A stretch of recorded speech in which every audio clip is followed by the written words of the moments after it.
Algebra 2. So we're doing section 4.2 today, which should be Tuesday.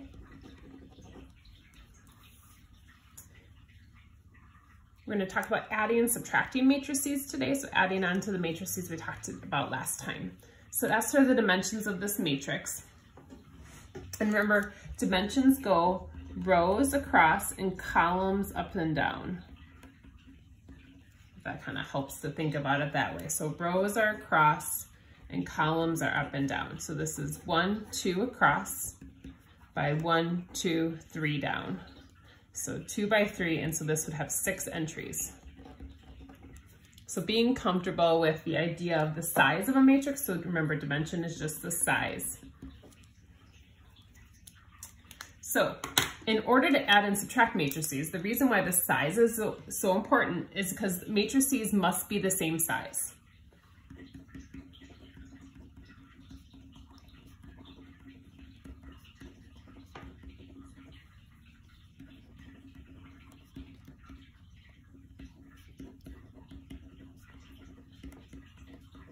So I can only add a 2 by 3 with a 2 by 3.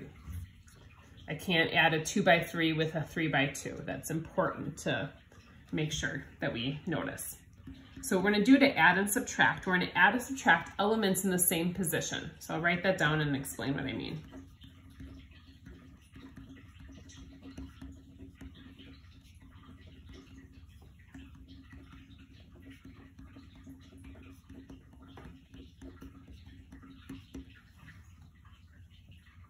So if I have this A, it's in the same position as G. So whatever A and G were, I would do A, and then whatever the sign would be between them, plus or minus my G, and that would go in that first position. Then I do the same thing with the B. B plus or minus whatever H is. C plus or minus I. And kind of keep going the same way. So we would do the same thing across the bottom. Now, obviously, this one's not very interesting because they're not actual numbers, but that's what we'll be working on today. So I'm hoping a pretty straightforward, not too difficult day, but who knows? So we'll kind of see how things go here. So for example, 1, this is a 2 by 2 matrix added to a 2 by 2 matrix. So it's telling me to add it here in the middle. So I have -4 and then plus 1. So in my matrix, -4 plus 1, oh sorry, I should probably just circle that, underline it, makes it look like a minus sign. -4 plus 1 is just going to be -3. -2 plus a -5, 2 negatives is more negative, so -7. Then we have -3 plus a -3, it becomes again more negative, so -6. And then finally, -1 and 1 is going to be 0. So that's our final matrix. We just added all the ones in the same position. So that would be the answer to this matrix when I add them. And so again with this, if you need to pause as you're comfortable, feel free to do that. I'm going to kind of keep moving along here. Notice this time it's asking me to subtract.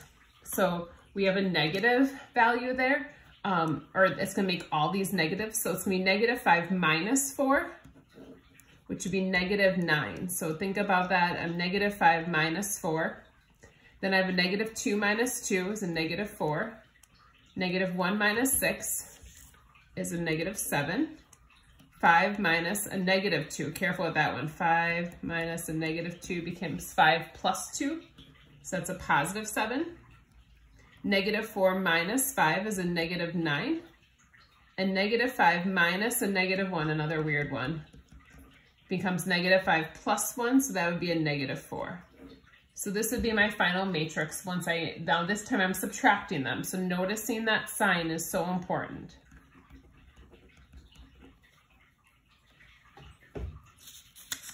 Now this next one requires us to think about what we did last time, but also think about order of operations.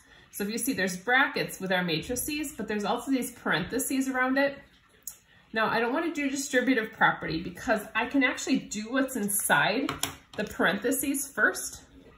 Just like with order of operations, parentheses comes first. So I can subtract those first, and then the 4 is on the outside, and that's just a multiplication by a scalar like we talked about last time. So the 4 is going to hang on the outside, and now I'm going to subtract the inside. So 4 minus a negative 1 becomes 4 plus 1. Negative 6 minus 2 is a negative 8. Negative 6 minus 1 is a negative 7. And 4 minus 1 is 3. Now all of these are being multiplied by the scalar, which is a 4. So I just multiply them all by 4.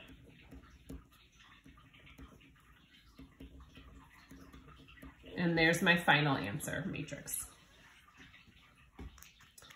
Now this last one requires us to do a little bit of algebra along with it, some combining of like terms. But again, it's subtraction, so that subtraction might kind of throw you off. So I might show a little bit more work than I typically do. So it's going to be y minus this whole thing. So I'm going to put parentheses around it so I remember that I have to distribute that negative into both of those terms. So if that's kind of something that you want to do as well, it's up to you. So 6, then minus a negative 6x, 6y minus a negative x, and then y minus y plus 1. So in all of these cases, I'm distributing that negative in. Well, the top one's kind of anticlimactic at this point. The two negatives just become positive. And none of those are like terms, so I would just leave it that way. This one, the two negatives become positive, so it becomes 6 plus 6x, but again, those aren't like terms, so I just leave it that way. Same thing here. And then finally, this one does actually do kind of, we do y minus y, and then minus 1. The y's would cancel, so I'm just left with a negative 1 down there. All right, so I'm gonna flip the page over to our last bit of notes here.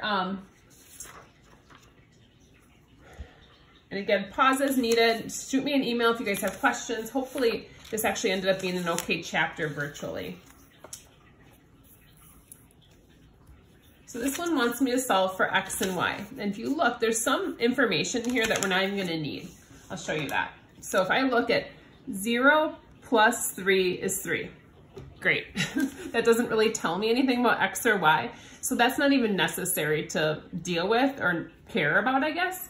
So I'm gonna look at the x's and the y's. So I have x, 4y, and 18, and they're being added and they equal 18. So x plus 4y equals 18. They're all in the same position, and I'm adding those values in the same position. Then if you look over here, I have this 2x plus y equals 1. So that's this. Now again, the negative 4 and 8 equals 4 isn't even necessary. We don't even really need it. So we're ready to solve now. Now if you look at this, this is a system of equations. So I can choose to get rid of the x's or the y's. It's up to you. I'd probably say the x's because it's just a smaller number.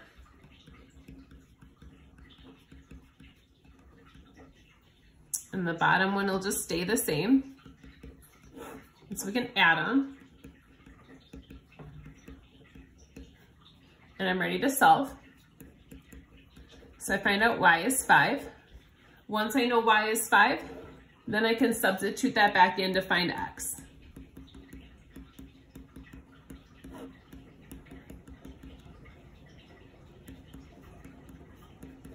So x ends up being a negative 2.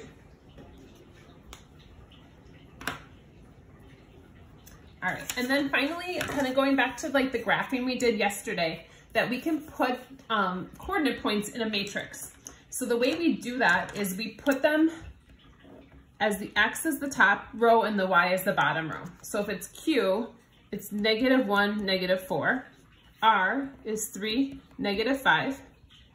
6, negative 1, or 6, negative 1, sorry. And then T is 2, 2.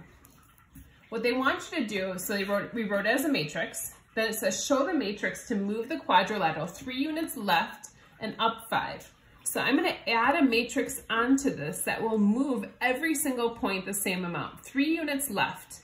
Now if I think about left and right, that's my x coordinate.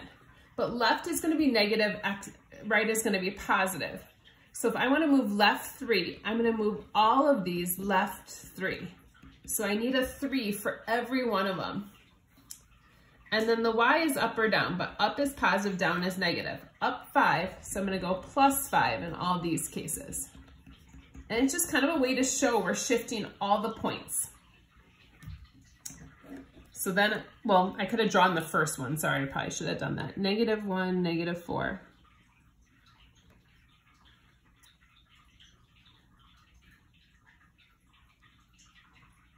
Oh, I went the wrong way.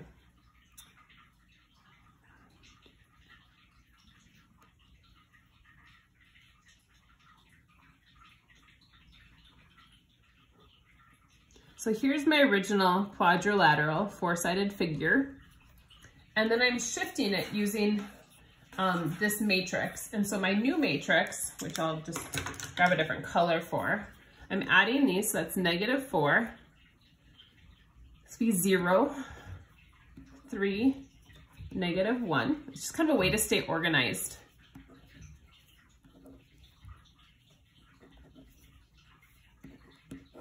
And so I'm going to draw my new matrix using these coordinate points. So -4, 1 is a coordinate point. 0, 0.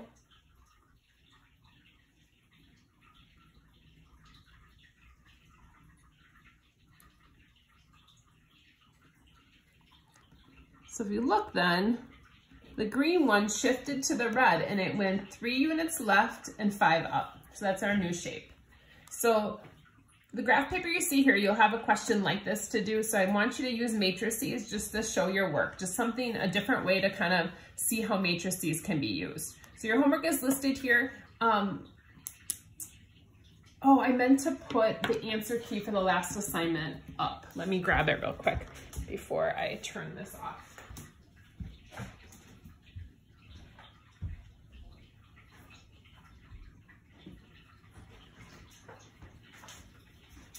So here's the answer key for the last assignment.